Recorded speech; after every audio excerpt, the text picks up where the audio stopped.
तो इसके बाद हमने डिस्कस करते हैं कार्डियक एंड वास्कुलर फंक्शन का। ठीक है, तो यहाँ पे प्रीवियस वीडियो में मैंने बात की थी कि जो रेजिस्टेंस होता है वो सर्किट्स जो होते हैं रेजिस्टेंस के वो एक सीरीज़ में होता है और एक जो होता है वो क्या होता है, एक पैरेलल में होता है। इसके बारे में हमने बात की थी। ठीक है, तो इसमें हमने ये बोला था कि जो सीरीज सर्किट है उसका जो एक ब्लड वेसल का जो रेजिस्टेंस है उसको जब दूसरे और लेट से तीसरे एंड सो ऑन उनको हम जब जमा करते हैं तो वो टोटल रेजिस्टेंस बनता है, और वो जो टोटल रेजिस्टेंस होते हैं वो एक ब्लड वेसल के मुकाबले में ज़्यादा होता है। तो लेट्स से मिसाल लेते हैं, let's say for example this is a blood vessel. ये टोटल का टोटल कितना है, एक ब्लड वेसल है, जो कलेक्शन है ब्लड वेसल्स की। ठीक है, अब यहाँ पे एक पार्ट है, ठीक है, जिसको हम R1 बोलते हैं, इस एरिया को R2 और इस एरिया को क्या बोलते हैं हम R3। तो लेट्स से हम फर्ज करते हैं कि जो R1 है वहाँ पे रेजिस्टेंस कितना है, लेट्स से यहाँ पे रेजिस्टेंस क्या है 10 है, यहाँ पे रेजिस्टेंस 10 है और यहाँ पे रेजिस्टेंस क्या है 10 है। तो अगर हम इसकी सीरीज सर्किट का फार्मूला पे ये जो है इसमें इस्तेमाल करें तो हम टोटल रेजिस्टेंस को मालूम इस करेंगे R1 plus R2 plus R3। तो इसका रिजल्ट क्या होगा, जो टोटल रेजिस्टेंस है RT it will be equal to 10 plus 10 plus 10। ठीक है, तो that will be RT is equal to 30। तो टोटल रेजिस्टेंस जो है वो 30 होगा, जो एक ब्लड वेसल यानी R1 या R2 या R3 के मुकाबले में जो है ज़्यादा है। ठीक है, तो यहाँ पर मैं लिखता हूँ कि RT is more than R, यानी एक जो ब्लड वेसल हैं RX, यहाँ पे मैं लिखता हूँ लेट्स से कि जो है R1 है R2 R3 जी के कोई भी है इसके मुकाबले में टोटल रेजिस्टेंस ज़्यादा होगा। तो ये हमारे पास सीरीज सर्किट की बात हो गई। अब यहाँ पे पैरेलल सर्किट की बात करते हैं। ठीक है, पैरेलल केस में क्या होगा, let's say if you are talking about the parallel, तो पैरेलल में ये चीज़ उल्टा हो जाती है। लेट्स से यहाँ पे इसका रेजिस्टेंस 10 है, यहाँ पे इसका रेजिस्टेंस 10 है और यहाँ पे भी इसका रेजिस्टेंस 10 है। ठीक है, तो इन तीनों सर्किट्स का यानी इस सर्किट का जब हम रेजिस्टेंस मालूम करते हैं तो अगर ये पैरेलल में होंगे तो इसका फार्मूला जो है वो इस तरह आएगा। ठीक है, R1T यानी 1 होवर में आएगा। ठीक है, तो 1 होवर R1 की जगह हम 10 लगाते हैं प्लस 1 ओवर 10 प्लस 1 ओवर 10। ठीक है, तो 1 over RT is equal to क्या, एक 1 divide by 10 is equal to 0.1 plus 0.1 plus 0.1। ठीक हो गया इस तरह, तो 1 over RT is equal to 0.3। ठीक है ना, तो ये हमारे पास इस तरह आता है। ठीक है, अब यहाँ पे ऐसा कहते हैं कि इसको इस पे RT पे डी मल्टीप्लाई करते हैं, इसको भी हम RT पे से मल्टीप्लाई करते हैं, तो ये कैंसिल हो जाएगा और यहाँ पर हमारे पास आएगा 1 इज इक्वल टू 0.3 RT। अब हमने मालूम करना है कि RT कितना है। ठीक है, तो यहाँ पे इसको 0.3 पे डिवाइड करते हैं, इसको भी 0.3 पे डिवाइड करते हैं, तो RT जो है हमारे पास कितना आएगा 1 डिवाइड बाई 0.3। तो ये हमारे पास क्या है, इसका रिज़ल्ट है। तो अगर हम 1 को कैलकुलेटर से 0.3 पे डिवाइड करेंगे तो ये हमारे पास 3.3 आएगा। तो यहाँ पे टोटल रेजिस्टेंस क्या है, कम है, क्योंकि एक रजिस्टर का जो रेजिस्टेंस था यानी एक ब्लड वेसल का जो रेजिस्टेंस वो 10 था, और जो सब का है वो क्या है, वो 3.3 है। तो हम कह सकते हैं कि जो टोटल रेजिस्टेंस है वो एक के मुकाबले में कम है। तो यहाँ पर हमारे पास ये रिजल्ट है कि 3.3, लेकिन यहाँ पे कितना था, एक ब्लड वेसल का कितना था 10 था। तो this is how we calculate. ठीक है, अब इसके बाद हमारे पास क्या हैं, कुछ आयनोट्रॉपी के केसेस हैं। आयनोट्रॉपी में क्या है, फॉर एग्जांपल हमने पढ़ा था कि एक होता है पॉजिटिव आयनोट्रॉप्स, एक होते हैं नेगेटिव आयनोट्रॉप्स। ठीक है, पॉजिटिव आयनोट्रॉप्स होते हैं जो कंट्रक्टिलिटी को इंक्रीज करते हैं। ठीक है, पॉजिटिव आयनोट्रॉप्स जो होते हैं वो कंट्रक्टिलिटी को क्या करते हैं, इंक्रीज करते हैं। जो नेगेटिव आयनोट्रॉप्स होते हैं वो कंट्रक्टिलिटी को क्या करते हैं, डिक्रीज करते हैं। सो पॉजिटिव आयनोट्रॉप्स जो हैं ये इंक्रीज कंट्रक्टिलिटी एंड नेगेटिव आयनोट्रॉप्स डिक्रीज कंट्रक्टिलिटी। तो आयनोट्रॉपी मीन कि कंट्रक्टिलिटी में चेंजेस आते हैं, चेंजेस इन कंट्रक्टिलिटी फॉर एग्जांपल ये क्या होता है, स्ट्रोक वॉल्यूम में फिर चेंज आता है। अगर कंट्रक्टिलिटी मिसाल के तौर पर ज़्यादा हो जाए तो स्ट्रोक वॉल्यूम क्या होगा, ज़्यादा होगा। अगर कंट्रक्टिलिटी कम हो जाए तो स्ट्रोक वॉल्यूम क्या होगा, कम होगा। और इसमें Altered cardiac output and Venus return and right atrial pressure में भी इसके साथ साथ क्या आते हैं, चेंजेस आते हैं। ठीक है, तो लेट्स से मिसाल के तौर पर केटाकोलामीन्स जो हैं, ठीक है, डोब्यूटामीन है, डिजैक्सिन है और एक्सरसाइज, दीज थिंग इंक्रीज कंट्रक्टिलिटी। ये क्या करते हैं, इंक्रीज करते हैं कंट्रक्टिलिटी को। तो ये जो कंट्रक्टिलिटी है, ये dopamine, digoxin, catecholamine which include adrenaline, non adrenaline and exercise.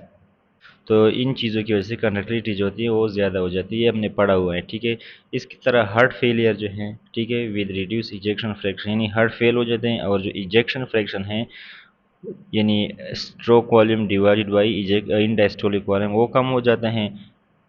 Narcotic overdose अगर हम लेते हैं, ड्रग्स हैं अगर ये हम ज़्यादा लेते हैं तो इस वजह से क्या होता है, कंट्रक्टिलिटी डिक्रीज, और जो हमारे पास कंट्रक्टिलिटी हैं वो डिक्रीज होते हैं। इसकी इसी तरह सिंपैथेटिक इनहिबिशन, हमने पढ़ा हुआ है कि जब बॉडी के अंदर सिंपैथेटिक सिस्टम एक्टिवेट हो जाता है तो फिर क्या होता है, हार्ट रेट इंक्रीज होता है और कंट्रक्टिलिटी भी इंक्रीज हो जाती है और जो स्ट्रोक वॉल्यूम है वो बढ़ जाता है। लेकिन अगर हम सिंपैथेटिक सिस्टम को इनहिबिट करें तो इसकी वजह से हमारे पास क्या होता है, कंट्रक्टिलिटी डिक्रीज हो जाती है। इसका ऊपर ग्राफ भी हैं, लेकिन इन इस कंसेप्ट को समझिए, ये इम्पॉर्टेंट है। अब ये हो गया हमारे पास आइनोट्रोपी। आइनोट्रोपी जो है ये कंट्रक्टिलिटी के साथ रिलेटेड है। अब वेनस रिटर्न किस चीज़ के साथ रिलेटेड है, ठीक है।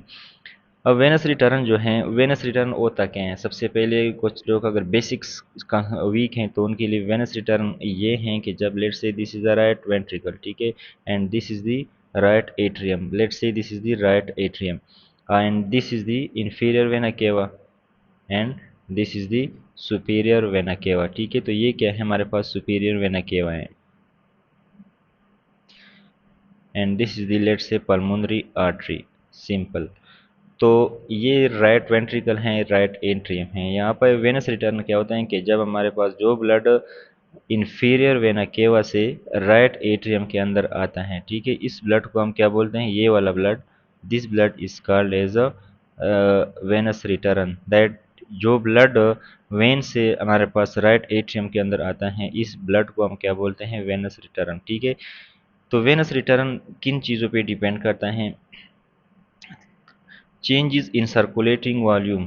अगर वॉल्यूम सर्कुलेटिंग जो बॉडी के अंदर वॉल्यूम है ब्लड का वो उसमें चेंजेस आ जाए, लेट से ब्लड वेसल के अंदर वॉल्यूम कम है तो अंदर कम आएगा, अगर ज़्यादा है तो ज़्यादा। Alter right atrial pressure, right atrial pressure इसके साथ चेंज होगा, ठीक है, and alter stroke volume and change in cardiac output. अब इसमें यहाँ पे उन्होंने एक चीज़ लिखा हुआ है, यहाँ पर मैंने लिखा हुआ है, लेट से मिसाल के तौर पर right atrial pressure decrease, right atrial pressure decrease when the Venus return increase, यानी कार्डियक आउटपुट इंक्रीज। अब देखिए एक नॉर्मल बंदे के अंदर क्या होता है, नॉर्मल बंदे के अंदर वेनस रिटर्न अगर हमारे पास कार्डियक आउटपुट के बराबर होगा तो दिस इज नॉर्मल कंडीशन।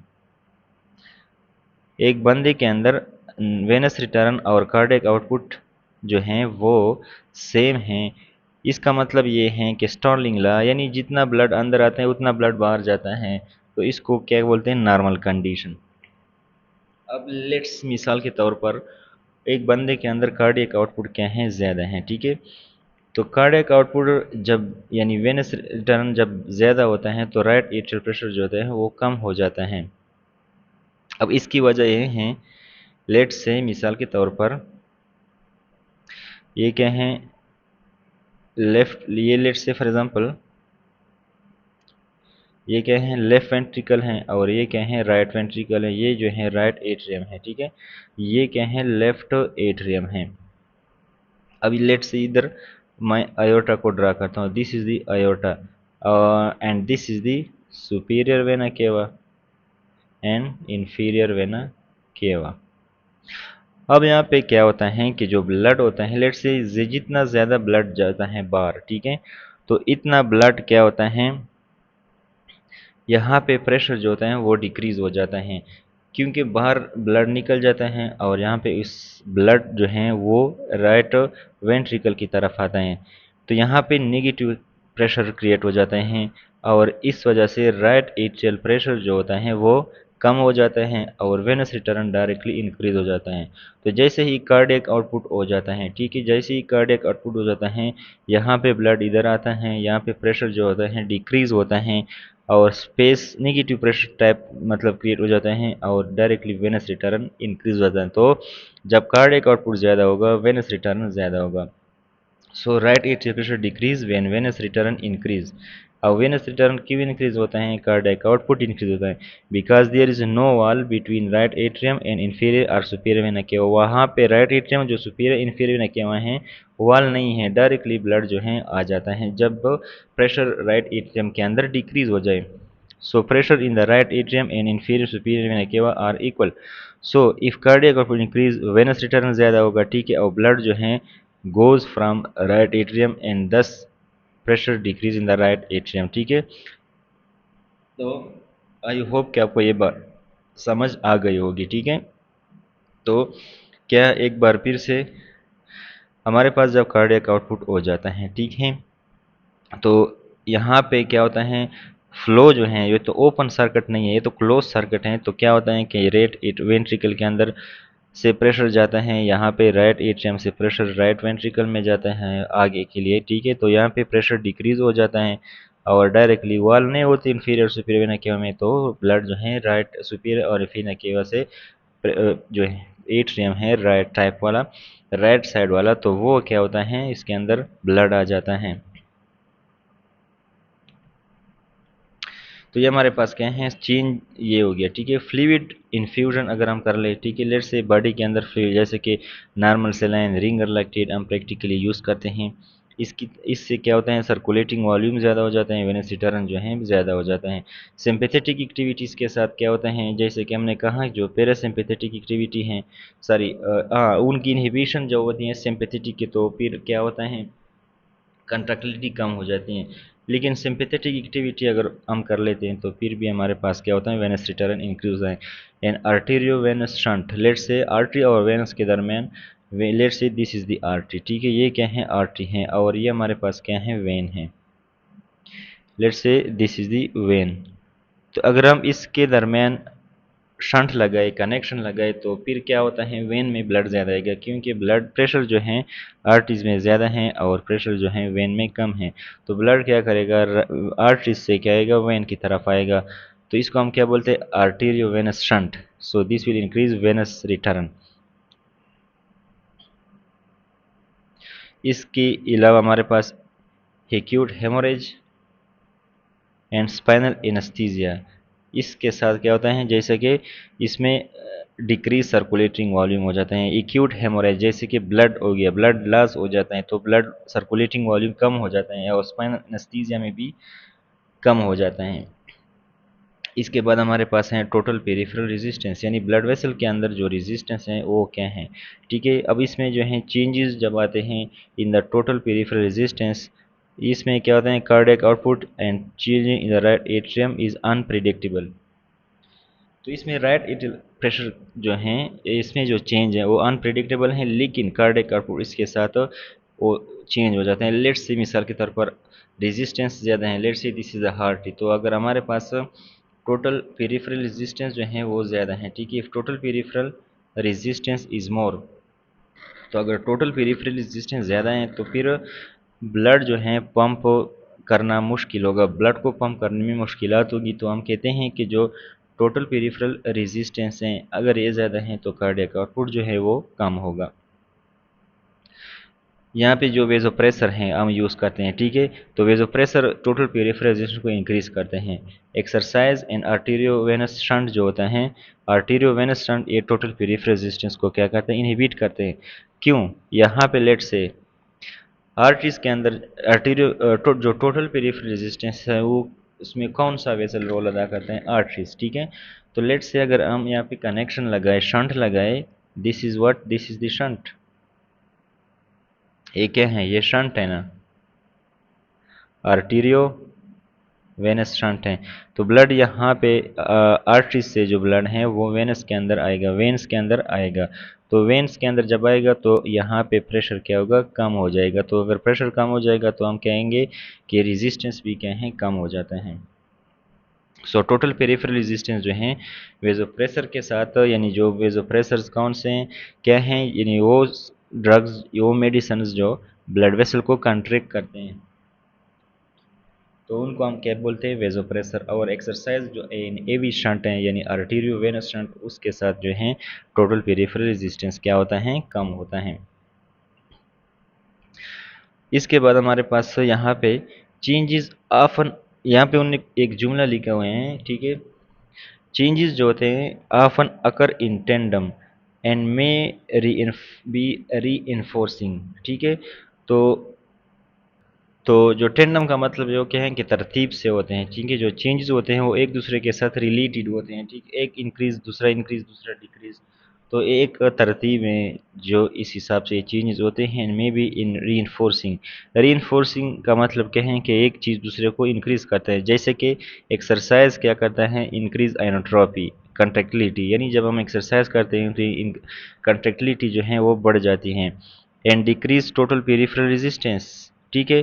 तो इसको क्या बोलते हैं, reinforcing and this occur in tandem, यानी मतलब ये है कि एक चीज़ के लिए हम एक चीज़ को बढ़ाते हैं और दूसरे को इंक्रीज करते हैं। जैसे कि लेट से हम कार्डियक आउटपुट को बढ़ाना है, ठीक है। तो एक्सरसाइज जो है ये क्या करता है, आइनोट्रॉपी को बढ़ाता है, यानी कंट्रैक्टिलिटी बढ़ जाती है, तो इसकी वजह से कार्डियक आउटपुट बढ़ जाता है। और टोटल पेरिफेरेंस को क्या करता है, डिक्रीज करता है to maximize the cardiac output. तो दिस का मतलब टेंडम का मतलब ये है।